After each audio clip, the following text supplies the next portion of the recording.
Awesome. All right. What is up, guys? Tonight we are talking about all the mistakes that people make when starting a new fitness journey. If you guys don't know about me, my past, I trained at a box gym for just under 10 years and then traveled around a little bit. But I've had the privilege of starting probably close to 1,000 people on their fitness journey.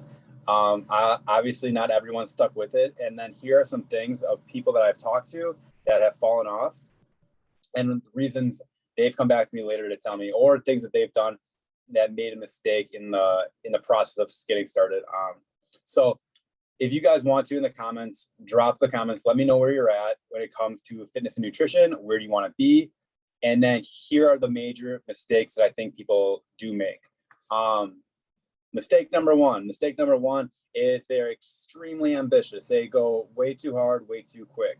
They want all the results and they wanted them 5 years ago. So the next best thing is they start today. And then I ask them, hey, I can see you're excited. How many times a week do you think you need to train? Or how many times do you want to train to reach your goal?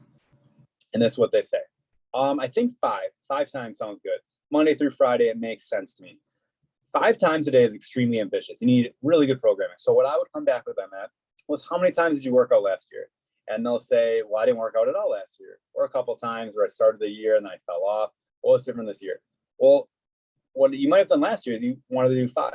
And what happens is life happens. It's a new routine. You don't quite make it to the gym and you only work out twice a week. And then instead of feeling awesome about doing twice a week, you feel like shit because you missed 3 workouts.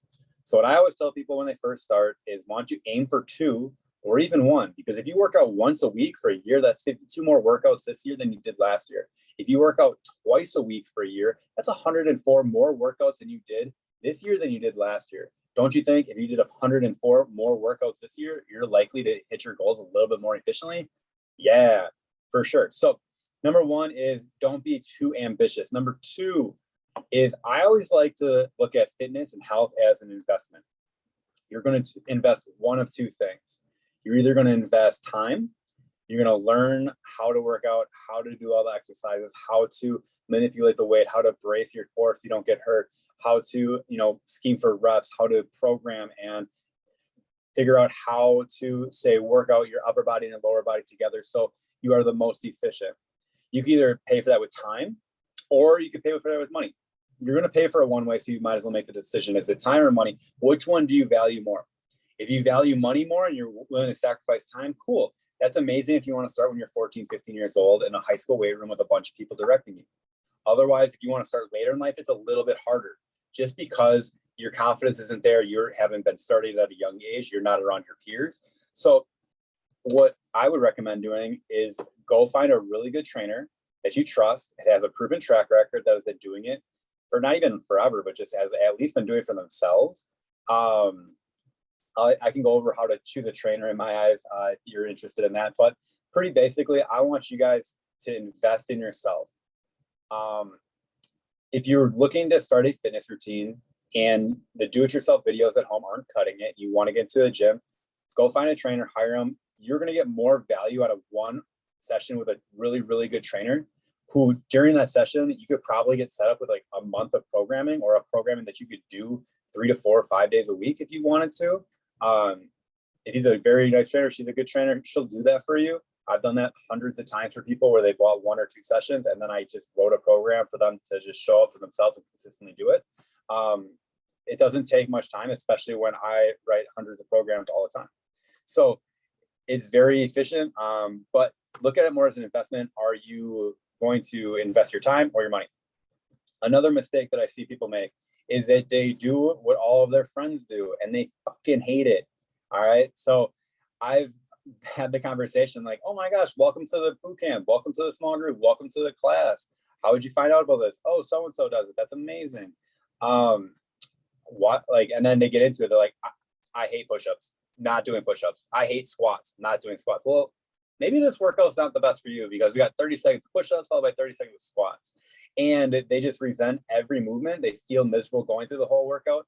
So instead of getting the most out of it, they end up just resenting it, not liking it. And then instead of like giving it a chance to slowly creeping into it or figure it out, they just know that they had a terrible experience the first time because they weren't on the same level as all their friends.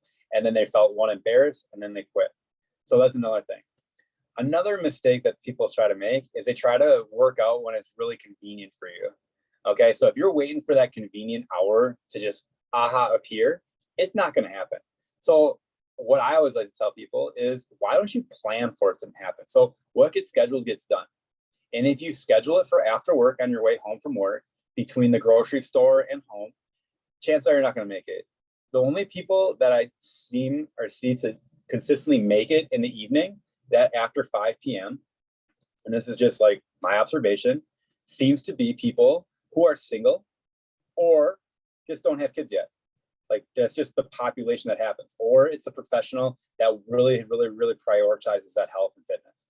Okay. If you don't fit into those categories, it might be a little bit more challenging to do it after work. So I would recommend do it before the rest of the world wakes up. No one's going to get in your way at 4:30 in the morning. If they do, there's hundreds of gyms where I'm sure that's not the case. So what I would recommend is get it done in the morning, schedule it, prioritize it. And then even if you just do it once or twice a week, that's 1 or twice a week of getting a little less sleep, or prioritizing the sleep the night before, so you can maximize your routine. So those are some things that I always like to do. Off the top of my head, another thing is they go too hard, too fast again, and they end up getting hurt. If you haven't been moving a lot, or you spend a lot of your time sitting, the second you jump, that is a explosive movement. You are very likely to injure yourself. You haven't done that shit since high school. So if it's been 2 years, 3 years, 4 years, 10 years, 20 years since you've moved somewhat explosively, and you slam a medicine ball in because that's what the trainer programmed, why don't you talk to the trainer and be like, I haven't done shit in 20 years. And then he's going to start you, or she's going to start you on a different route. So just because the rest of the group is doing it doesn't mean you have to do it. All right. So those are the big ones. If anybody can relate, let me know. If you guys have any questions, now is the time for that Q&A. But I'm going to stop the recording so that people can, just take advantage of the short snippet of it. I hope that helps. So if anybody is on the live right now, why don't you ask your questions?